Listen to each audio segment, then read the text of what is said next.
이번 시간에는 저번 주부터 시작된 대선 전까지 매주 토요일부터 대선 전략 세미나로 저희가 함께하고 있습니다. 오늘은 두 번째 시간, 특별히 이희천 교수님 모셨는데요. 체제 전쟁 전문가로서 탄핵 대선의 승리 전략이 무엇인지 명쾌하게 강의를 해주실 것입니다. 오늘과 다음 주 토요일 2주에 걸쳐서 해주실 것인데, 오늘 함께 해주실 이희창 교수님, 제가 설명을 안 해도 너무 유명하셔가지고 다들 네, 잘 알고 계실 거라고 믿습니다.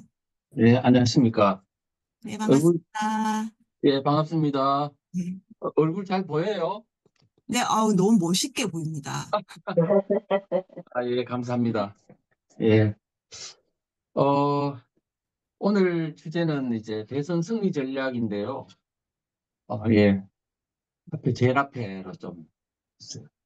예, 대선 승리 전략. 지금, 어, 우선, 대통령 탄핵을 당한 후에 우리 국민들이 많이 낭망을 하고, 어떻게 이 나라를 구해야 될지 참 걱정, 근심이 참 많았던 것 같습니다. 그리고 어떤 경우에는 막 그냥 자포자기 상태에 있었던 것 같아서 참 안타깝다고 생각합니다. 그런데 이번에 대법원에서 이 판사들, 대법관 한 10명이 정말 이재명 대통령 후보의 어떤 실상을 정확히 알려줌으로 인해서 대한민국 국민들에게 희망의 불을 붙이고 그다음에 앞으로 대한민국이 역전의 발판을 만들지 않았나 싶습니다. 참으로 감사하게 생각하고요. 그랬다 하더라도 이 사람들은 포기하지 않습니다. 지금 이재명이 혹시 제거되면 괜찮겠나? 예, 이재명 세력이 여전히 더불어민주당을 장악하고 있습니다. 그래서 이재명보다 훨씬 더 나이스하면서 국민들을 속일 수 있는 후보가 나타날 수 있으니까 조금 더 경계심을 흐트려서는 안 된다고 생각을 합니다. 그래서 우선은 이제 제가 오늘 몇 가지만 말씀을 드리겠는데 30분이니까 우선은 6.3 대선의 의미를 한번 살펴보고 그 다음에 이 6.3 대선에서 승리를 하기 위한 유권자 깨우기 운동에 대한 문제를 좀 집중적으로 살펴보겠습니다. 그리고 다음 시간에는 아마 이재명이라는 사람이 어떤 사람인지 이재명이 꿈꾸는 나라가 어떤 나라이냐 2017년도 1월 달에 이재명이 스스로 만든 책이 있습니다. 이재명 대한민국 혁명하라라는 책이거든요. 이 책을 딱 보면 이재명이 꿈꾸는 나라가 어떤 나라인지 도대체 이재명이라는 사람의 머릿속에는 어떻게 대한민국을 만들려고 하는지 잘 나와 있습니다. 그래서 그 내용을 좀 분석해 보고요. 그 다음에 이제 지금 더불어민주당이 이 이재명 일극 체제로 돼 있습니다. 근데 이 이재명 일극 체제, 이른바 친명 일색화, 또 친명 전체주의라고 할 수 있는데 이것의 위험성이 어떤 것인지를 한번 살펴보면서 앞으로 대한민국 이런 뭐 이재명 체제가 등장했을 때 얼마나 위험한 나라가 될 수 있는지를 한번 살펴보도록 하고요. 그 다음에는 지금 현재 대한민국을 위협하고 있는 건 단순히 더불어민주당이 아닙니다. 그 뒤에 배후에 있는 북한과 중국이 그 더불어민주당을 컨트롤하고 있다고 봐야 되거든요. 특히 중국의 위험성이 요즘 부각되고 있는데 거기에 대한 위험성을 한번 살펴보고 앞으로 이제 우리가 어떻게 대응해야 될지 이렇게 이제 살펴보고 마지막으로는 이제 우리 대한민국 국민으로서 체제 수호를 위해서 어떻게 해야 될지 이 내용들을 살펴보는 방향으로 강의를 진행하겠습니다. 우선은 6.3 대선의 의미 이것을 한번 살펴보겠는데요. 우선은 뭐 우리가 이야기하기 전에 미국에 있는 동아시아 전문가 고든창 변호사가 폭스뉴스를 통해서 이제 경고한 내용을 한번 살펴보겠습니다. 고든창 변호사는 이렇게 말했어요. 한국은 베네수엘라가 될 수 있다. 지금 베네수엘라는 차베스가 정권을 잡은 후에 49개 법률로 자유민주주의 시장경제 체제에서 사회주의 체제로 바꿨는데요. 우리나라는 지금 문재인 정권 때 4,025건의 법률이 바꿔가 거의 체제를 사실상 거의 YCP는 기본 그거는 다 마련해 놨다고 생각할 수 있습니다. 그런데 이 베네수엘라가 사회주의 체제로 바뀐 후에 어떤 해는 1년에 인플레이율이 600배, 600배. 나라가 완전히 다 망가져 버렸습니다. 그런 나라가 될 수도 있다고 했는데 저는 베네수엘라만 된다면 그래도 땡큐다. 지금 대한민국이 만약에 이 현재 상황으로 간다면은 북한하고 중국에 종속되는 나라로 될 수 있기 때문에 베네수엘라보다 훨씬 더 상황이 나쁘게 될 수 있다는 것을 우리 염두에 둬야 됩니다. 고든창 변호사가 이렇게 말했어요. 이재명은 반미적 성향이 매우 강한 인물이며 대통령이 되면 한국을 중국과 북한의 영향권의 통째로 넘길 수 있다. 한미동맹을 해체하고 통일 명분 아래 북한 체제와 통합을 시도할 가능성도 배제할 수 없다. 이번 대선에서는 99%에서 100% 가까운 확률로 선거 조작이 이루어질 것이다. 만약에 이재명 체제가 되면 이번 대선이 사실상 마지막 선거가 될 수 있다. 이렇게 경고했습니다. 사실은 무서운 얘기죠. 그래서 저는 이렇게 생각합니다. 이번 대선의 의미가 뭐냐 하면은 어, 만약에 지금 이재명한테 이제 대한민국이 이제 장악당한다면은 사실상 1948년 건국한 자유민주주의 체제 대한민국이 종말을 구할 것이다. 저는 이렇게 생각합니다. 이번 대선은 체제 선택의 선거고 자유민주주의냐 공산주의냐 대한민국 세력이냐 반대한민국 세력이냐 한미일 자유진영이냐 북중 공산진영이냐 바로 그 선택의 선거이고 그 선택은 국민의 손에 달렸다. 이렇게 이제 말을 할 수 있습니다. 무슨 얘기냐 하면 좀 더 이야기를 하면요. 지난 대통령 탄핵은 헌법재판관 손에 대한민국 체제 선택의 망치가 이렇게 있었다면 그 사람들이 세 명의 우파 또는 정도의 헌법재판관이 심리적으로 붕괴돼 버렸습니다. 그래서 그 선택의 망치가 대한민국 국민들 유권자 손에 이제는 예, 오게 됐습니다. 이제 대한민국의 국민들인 투표장에서 바로 그 선택을 행사해야 됩니다. 공산주의로 갈래, 자유민주주의 갈래. 무서운 얘기입니다. 지금까지 우리 국민들은 대통령을 보고 똑바로 해라. 국민의힘당 국회의원들 보고 똑바로 해라. 그렇게 말했고 헌법재판관 보고 왜 빨리 제대로 안 하냐 그랬잖아요. 이제는 국민 스스로가 이제 망치를 들고 자기가 결정해야 됩니다. 그리고 국민들이 이제 스스로 그 선택의 결과를 책임져야 될 것입니다. 무서운 얘기거든요. 그래서 저는 옛날 18년 전부터 꾸준히 지금 모든 대한민국의 체제 위기의 극복의 근원은 국민 깨우기다. 그렇게 말을 해왔었고 2020년도 이제 총선을 앞두고는 제가 소책자를 하나 만들었는데 그 제목이 유권자 각성만이 대한민국 살린다였습니다. 왜 사람들은 광화문이나 집회에 나오지 왜 유권자 깨우자고 하느냐 깨어나지도 않는데 그런데 그것은 근본적인 문제입니다. 유권자를 각성시키지 않고서는 절대로 대한민국의 본질적 문제가 해결되지 않는다. 이번에 뭐 우연히 뭐 승리한다 해도 다음 지방선거 있죠. 총선 있죠. 대선 있죠. 어떻게 할 겁니까? 우리 국민들의 어떤 의식을 바로잡지 않고서는 백약이 무효다. 이번에 이런 위기가 온 것도 결국은 본질적으로 유권자를 깨우고 국민을 깨우는 이 본질적인 문제를 해결하지 않고 미봉적인 태도를 취했기 때문에 나타난 그런 결과다. 이렇게 이제 생각합니다. 그러면 유권자 깨우는 방법은 어떻게 해야 되냐 하면 아주 쉬워요. 본질적인 거. 지금 대한민국을 위협하는 종북 세력. 이 사람들이 옛날에는 정치권 밖에 있었어요. 2000년도 초반에는. 그런데 민노당으로 들어가서 민노당을 장악했다가 그 사람들이 통진당으로 바꾸어가 사기치다가 이제 해산되자마자 다시 이들이 어디로 갔냐 하면은 이제 더불어민주당 안으로 들어가서 이재명과 함께 지금 대한민국의 제1당, 예, 그 다음에 더불어민주당을 장악했고 그러다 보니까 이제는 국회를 장악하게 됐고 국회를 진지로 행정부, 사법부를 마비시키고 이제는 대통령까지 되려고 하는 상황이 이르렀잖아요. 그러면 지금 대한민국 위기를 초래하는 본질이 지금 어디 있냐 하면은 더불어민주당에 있습니다. 진보당에도 있고 있지만 일단은 본질은 그렇습니다. 그래서 이들의 사상적 실체, 종북 세력, 종중 세력이라는 그 사상적 실체를 정확히 알려야 되는데 이거를 그냥 막 유튜브를 통해서 그냥 한 10시간, 100시간을 알려가지고 알게 된다면 그거는 안 됩니다. 대중운동은 그렇게 하는 게 아니에요. 간단, 명료, 단순, 명쾌하게. 그리고 그 내용이 5,200만 명한테 거의 동시에 똑같은 내용이 전달돼야 됩니다.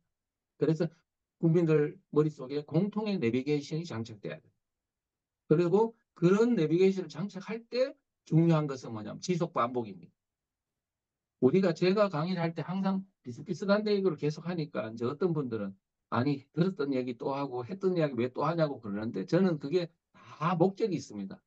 제가 2012년도 군 강의를 할 때도 군 강의가 그때 대폭발이 일어났는데 방법이 뭐냐 하면은 모든 군부대 한 100개의 군부대를 다녔고 정훈장교들 다 집체교육을 했는데 내용이 똑같았어요.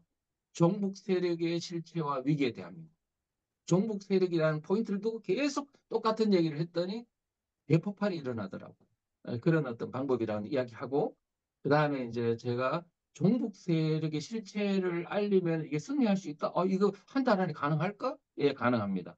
제가 자유일보 논설 하나를 소개하겠습니다. 이게 제가 강의할 때 항상 소개하는 건데 앞에 앞장 거기서 뭐라고 했냐면은 자유일보에 이런 논설이 있어요. 국민의힘 문제가 무능력이라면 민주당의 고질병은 정체성 위기다. 윤석열 대통령부터가 이 문제에 대해서는 단호하다. 이 문제에 대한 시각이 바로잡히기 시작하면 민주당은 치명타를 입게 된다. 정당 해산 사유이기 때문이다. 민주당 정체성 문제는 언제 폭발할지 알 수 없다. 한번 터지면 민주당은 회복 불가능하다. 지금 이 문제입니다. 지금 더불어민주당이요. 지금 종북 세력이 장악하고 있다는 걸 국민들이 몰라요. 잘. 그러면 옛날에 통합진보당, 통진당은요. 종북 세력이 있다는 걸 알고 나서 10.3%의 지지율이 2, 3%까지 떨어져서 완전히 그냥 해체돼 버렸잖아요. 지금 진보당은 통진당 후신인데 지지율이 국민들이 얼마냐 하면 1%예요. 1%. 그런데 똑같은 오히려 더 위험한 상황인데 민주당의 지지율은 45%예요. 이거는 뭐냐? 지금 더불어민주당에 대한 사상적 실체에 대한 것들 국민들이 전혀 이해가 안 됐다는 얘기입니다. 이거를 만약에 제대로 이해시키면 이 10% 떨어지는 게 아니라 50% 이상으로 떨어질 수도 있어요. 폭락할 수도 있습니다. 그래서 종북 세력의 실체를 여하이 잘 깨우는 게 매우 중요하다는 말씀을 드리고요. 그러면 그게 얼마나 효과가 있는지는 제가 실체적으로 했던 걸 얘기를 좀 해보겠습니다. 2012년도라는 것은 굉장히 위험한 해였어요. 왜냐하면 2012년도는 김일성이 태어난 100돌 되는 해. 그래서 북한과 종북 세력이 수령님이 태어난 100돌 되는 해에 수령님의 한평생 소원이었던 이 적화통일을 이루어드리자 해가지고 아주 집중적으로 정권을 잡으려고 노력했던 해가 바로 그 해입니다. 그래서 어, 그는 2001년도부터 준비를 했어요. 2012년도에 정권 잡겠다고. 그래서 했던 게 바로 민노당을 통진당으로 확장하고 그다음에 민주당하고 야권 연대를 해서 하겠다고 이제 전략을 짰던 건데 그게 바로 북한의 간첩단 왕재산이라는 간첩단이 그 내용을 받아가지고 이제 퍼뜨렸는데 그 지령대로 이루어졌습니다. 2011년도 2011년도 12월 달에 통진당으로 확장하고 그 다음에 총선 한 달 전에 바로 민주당과 야권 연대를 했었죠. 그래가지고 민노당이 이제 아니 통진당이 10.3%의 지지율을 얻고 국회의원 13명 이석기를 포함해서 13명이 당선되는 초유의 일이 겪었고 그 여세로 대선에서 이제 이기려 하다가 에, 총선 직후에 통진당 비례대표 부정선거를 둘러싼 내분 사태가 이제 일어나는 바람에 이제 그게 무산이 됐죠. 아주 위험한 순간이었습니다. 자, 그때였습니다. 올해 1월에 제가 군 강의를 갔어요. 전군 정훈장교를 한 700명을 10회에 걸쳐서 강의를 하고 내가 자료 주고 책 주고 종북 세력 강의를 많이 했거든요. 그 다음에 그랬더니 너무 막 정훈장교들이 다 바뀌니까 군에서 정군 지휘부 김관진 공장 장관이 뭐예요? 이청학부 들어보자 해가지고 강의를 해서 이제 육군 본부부터 한 100여 군데 강의를 했어요. 근데 그때 이제 총선이 이제 있고 나서 월간조선에서 기사가 났는데 뭐라 그러냐. 요즘 군부대를 방문해 보면 종북 세력에 대해서 장교단들의 자세가 살기등등함을 느낀다. 김관진 장관이 정군 교육을 잘 시켜서 그렇다. 그 종북 세력에 대한 실체를 집중 교육한 게 큰 영향을 미쳤다. 이렇게 말을 했어요. 그리고 실제 선거에서 어떤 영향을 미쳤냐면 다음 장요. 어떤 영향을 미쳤냐 하면은 이 총선에서 새누리당이 지는 거로 나왔대요. 지는 거로 나왔는데 역전승을 했는데는 분명히 이런 정원교육 영향이 있었다 그러면서 특히 강원도에는 9개 지역구가 있었는데 민주당이 전멸을 하고 새누리당이 완전히 전승을 했다는 거예요. 거기다가 강원도, 경기도, 인천의 접촉 지역, 군부대 지역에서는 새누리당이 대거 당선되었는데 20개 해당 지역구에서 새누리당이 17곳, 85%가 당선을 했다는 거예요. 저는 그 강의를 하면서 뭐 그런 정치 이야기를 안 했고 사상적인 어떤 종북 세력의 위험성만 이야기했고 또 이런 내용에 대해서 잘 몰랐어요. 나중에 이제 뒤에 보니까 이런 이제 기사들이 났더라고요. 근데 아니 종북 세력 실체만 이야기했는데도 군이 완전히 바뀌어가지고 군 주둔 지역에서 새누리당의 당선율이 85%가 됐다는 기적적인 현상이 있었거든요. 그래서 저는 그랬습니다. 그때 2012년도 그것 때문에 통진당의 실체가 알려지고 대선에서 통진당과 민주당이 야권 연대해가지고 종북 정권을 만들려고 하는 게 무산되지 않았나 거기에 상당한 영향을 줬을 거라고 봅니다. 그러면 그때 그런 종북 세력 군에 가서 보면은 종북 세력에 대해서 처음 들어본다는 사람이 그 대반이었거든요. 그런 정도로 사실상 잘 모르던 상황인데도 이 정도 영향을 미쳤는데 오늘과 같이 지금 더불어민주당이 종북 세력이 지금 일당을 장악하고 대한민국을 완전히 뒤집어 엎으려고 하는 이 위기 상황에서 종북 세력의 실상을 국민들한테 알린다면은 완전히 대역전성이 아니라 완전히 앞으로 다시는 일어나지 못하는 상황으로 만들 수 있지 않나 저는 그렇게 생각하고 있습니다. 그래서 지금 유권자 깨우기 운동이 너무나 사실은 좋은 여건이다. 이미 많이 토대가 만들어져 있다라고 말씀을 드리고 특히 이제 너무 감사한 것은 이번에 대통령 탄핵 사태를 통해서 국민들의 대각성이 운동이 일어났다고요. 특히 10, 20, 30 세대 젊은 세대들이 대대적으로 각성이 일어났고 그다음에 이들이 정치 투쟁을 하고 있습니다. 또 호남의 대각성과 이탈 조짐이 완연하고 교회의 대각성 운동이 아주 그냥 크게 일어났었죠. 세이브 코리아 등 해가지고.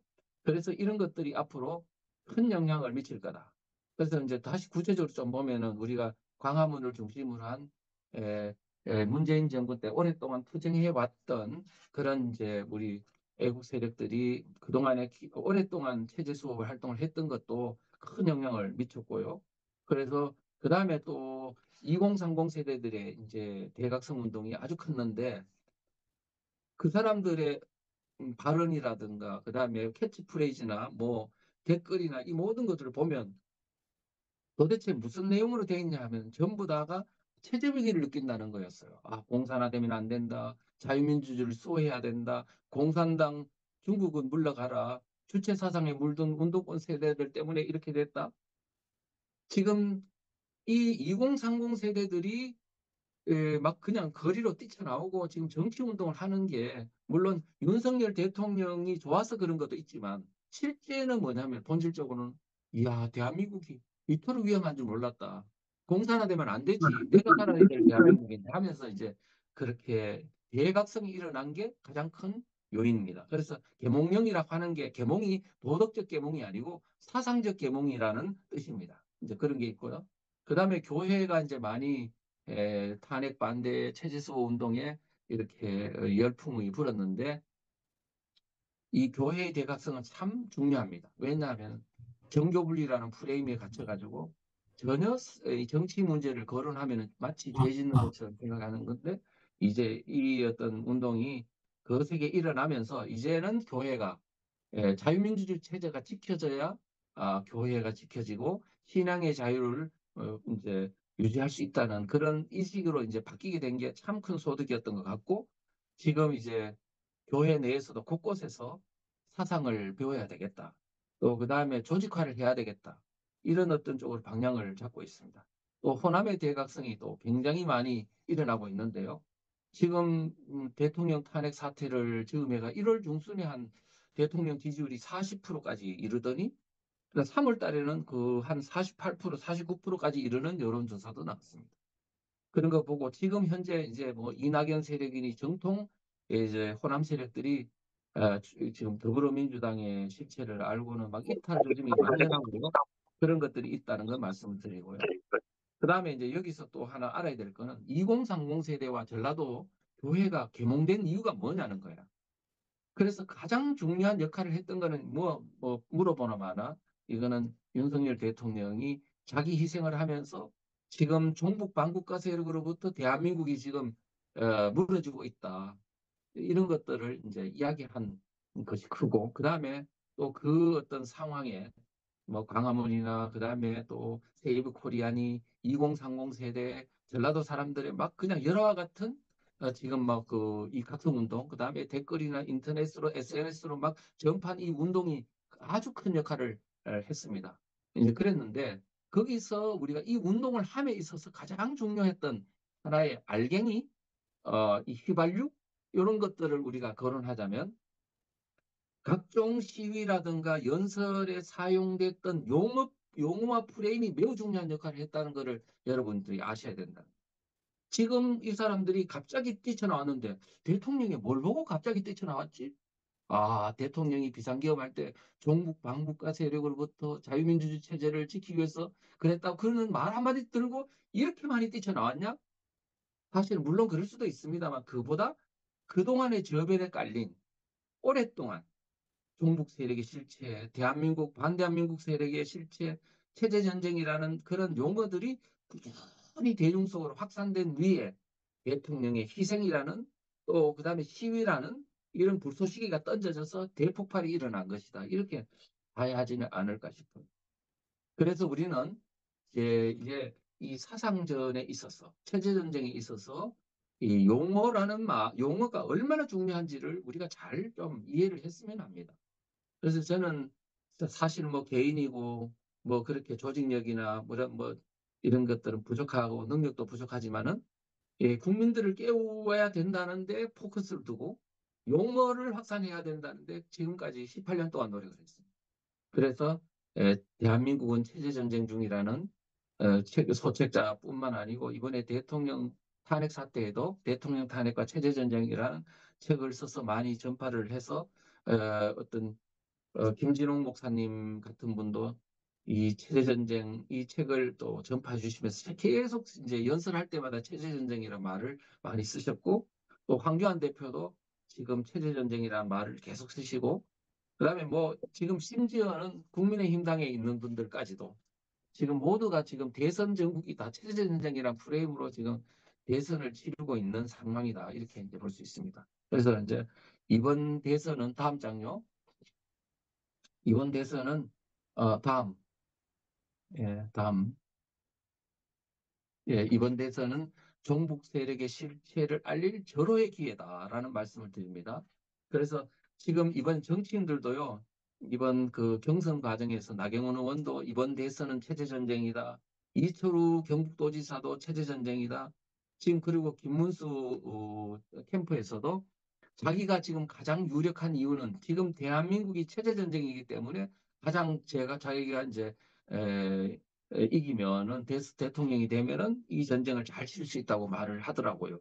그래서 지금 대한민국은 이번 대선은 그야말로 우파 국민들만 이야기를 하고 국민의힘 당에서는 아무런 그런 사상전을 안 했던 과거에 비교해 볼 때 이제는 국민의힘당 자체가 체제전쟁이라는 말을 프레임을 가지고 이제 이렇게 하고 있다는 것을 우리가 꼭 염두에 두시고요. 아, 그러면 국민과 정당과 그다음 후보와 모든 사람이 다 체제전쟁이라는 용어와 프레임을 가지고 이 대선을 치르고 있구나.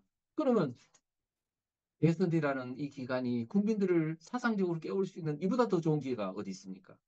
그래서 이제 우리가 앞으로 희망을 갖고 아, 이게 당이 합쳐져 주고 교회가 합쳐져 주고 그다음에 호남 사람들이 지금 막 이탈해서 붙여주고 그다음에 나아가서는 그다음에 저기 뭡니까 우리 기존에 있는 세력과 국민의힘당과 그다음에 또 기타의 우파 정당들이 모두 한 덩어리가 돼 가지고 이번에 어떤 대통령 선거를 체제 전쟁이라는 프레임을 가지고 만약에 전쟁을 치른다면 우리가 대승 정도가 아니고 완전히 그 본진을 괴멸시키고 앞으로는 이 종북 세력이 다시는 이 땅에서 힘을 쓰지 못하도록 만들 수 있는 절호의 기회가 아닌가 해서 앞으로 우리가 힘을 갖고 최선을 다해 주시면 감사하겠다는 말씀을 드리겠습니다.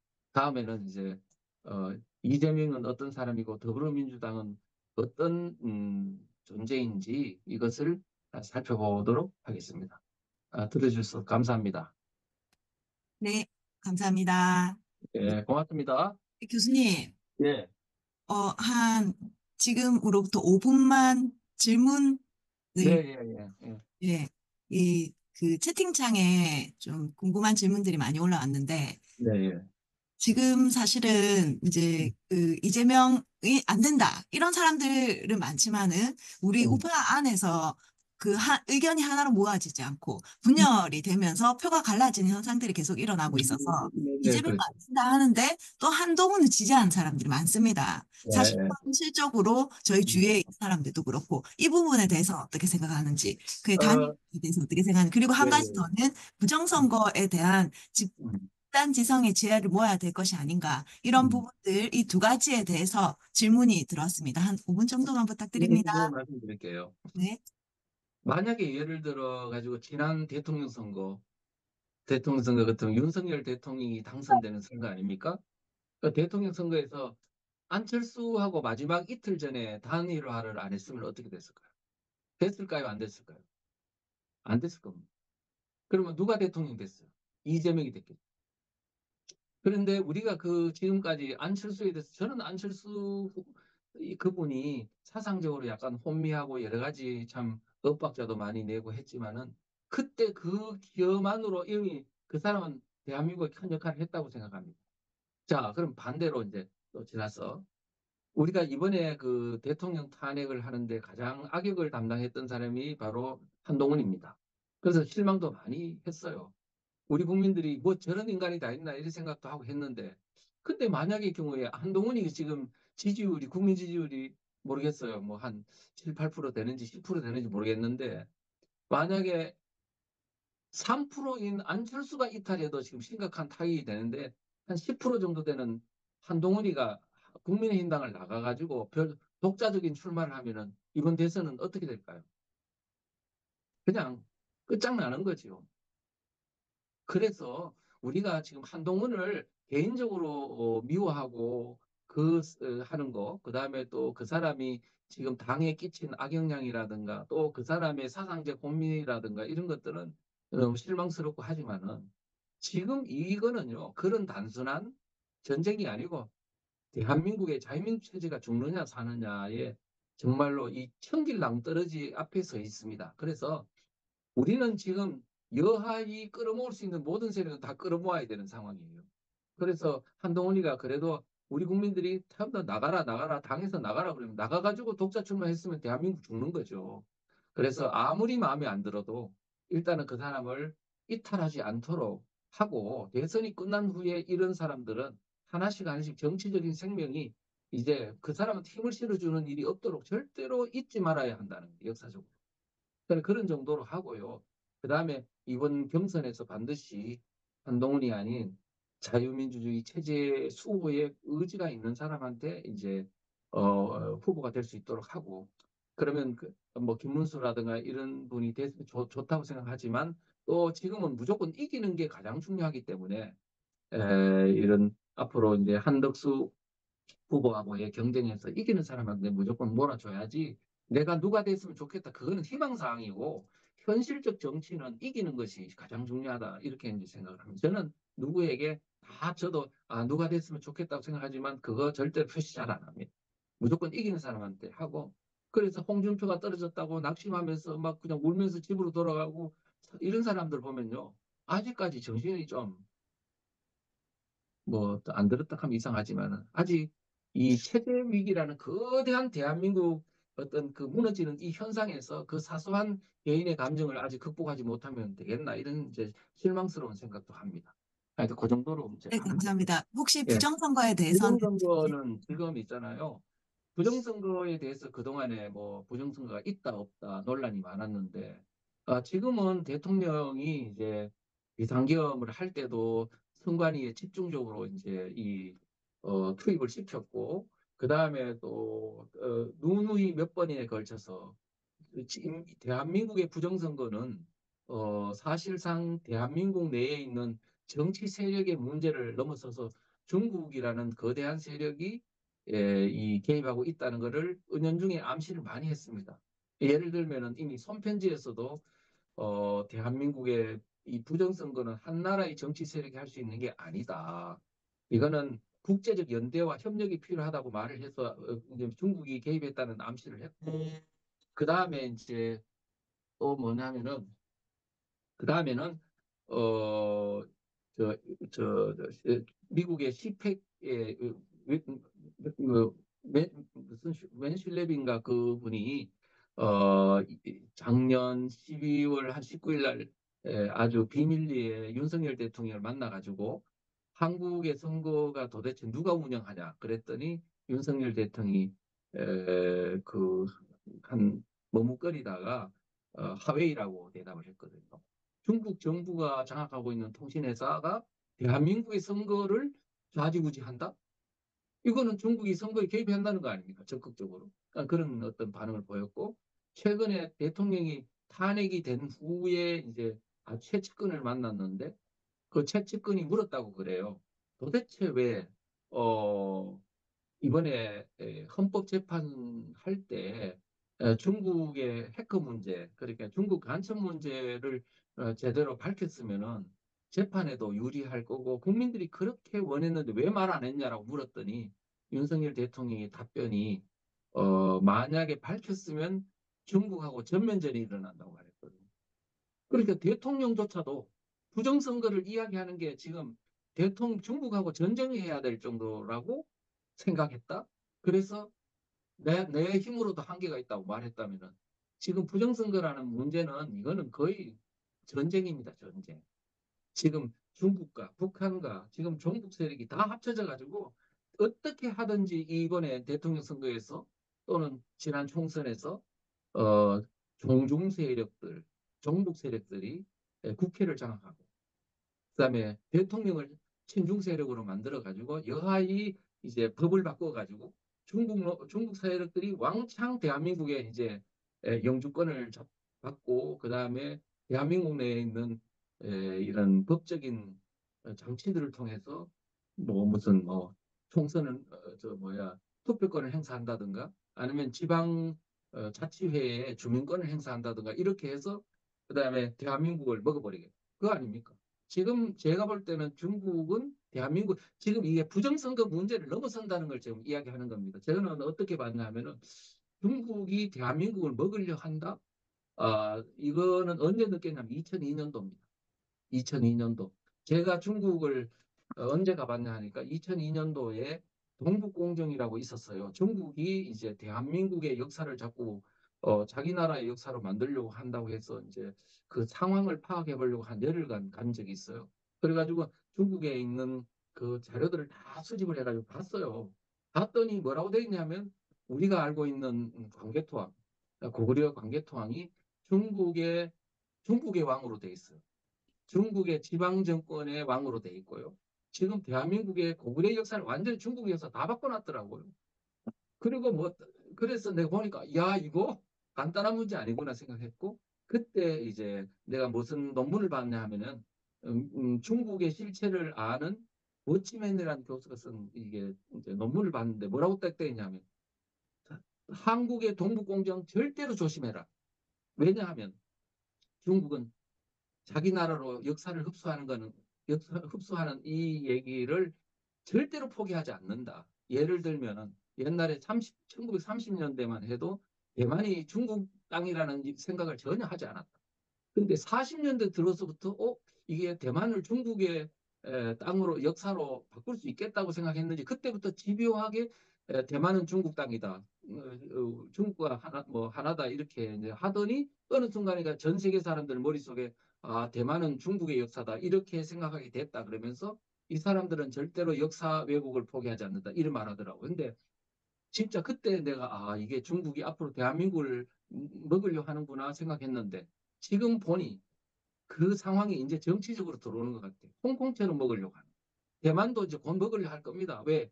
그 국민당이 사실은 친중 정권이 지금 친중 세력이 돼 있기 때문에 한국의 더불어민주당이 돼 있기 때문에 대만보다 먹기 더 좋을 것 같아요. 그래서 지금 현재 이런 상황임을 볼 때 중국이 앞으로 더 가속적으로 부정선거와 함께 대한민국을 접수하기 위한 노력에 이제 돌입할 거다. 그래서 지금 부정선거도 그런 차원에서 지금 뭐 투표장에서 어떠고 이런 보다도 국민들이 지금 이 중국과 지금 더불어민주당의 종중 세력 또 친북 세력 종북 세력들이 지금 대한민국의 정권을 잡아서 완전히 이제는 북한과 중국에 흡수시키게 됐다는 그러한 거대한 프레임 안에서 부정선거가 일어나고 있다고 이렇게 생각을 하셔야 될 것 같습니다. 네. 그러면 간단한 우리 국민들이 모두가 일치로 이 문제에 대해서 집중 대응해야 되지. 거기에 대해서 뭐 이런 서로 사실 여부를 논쟁할 그런 상황은 아니다. 근데 이거를 그럼 되겠냐 하면 우리가 지금 트럼프도 사실은 중국의 거대한 부정선거의 시도에 있었지만은 이거를 극복했지 않습니다. 그래서 국민들이 모두 다 각성하면 이제 선관위 내부에서도 분열이 일어날 거로 보여집니다. 그래서 앞으로 이제 내부 고발자도 생길 수 있으니까 선관위에 분명히 이 시도가 과거에 똘똘 뭉쳤을 때 하고 정말 대한민국이 체제전쟁으로 가서 완전히 공산화되는 걸 알면서 그거를 다 하는 거하고는 다른 얘기니까 우리가 최대한 체제전쟁이라는 용어를 선관위 내로도 계속 전파함으로써 그들의 입안을 이제 부추기는 쪽으로 해서 이 전쟁에서 우리가 승리를 거두면 된다 이렇게 생각합니다. 네, 교수님 감사합니다. 예, 예. 네. 너무 길게 사실 이야기했죠. 아닙니다. 사실 제가 이 질의응답 시간에 대해서는 예, 부탁드리지 않았는데 너무 충실히 얘기해 주셔서 예, 예, 저희 정말 감사드리고 예. 또 나머지 얘기는 다음 주에 네, 또 예, 예, 기대하면서 듣도록 예, 하겠습니다. 여기 계신 예, 분들, 예. 주위에 계신 분들도 다 또 더 많이 다음 주에 음. 참여해 주시면 감사하겠습니다.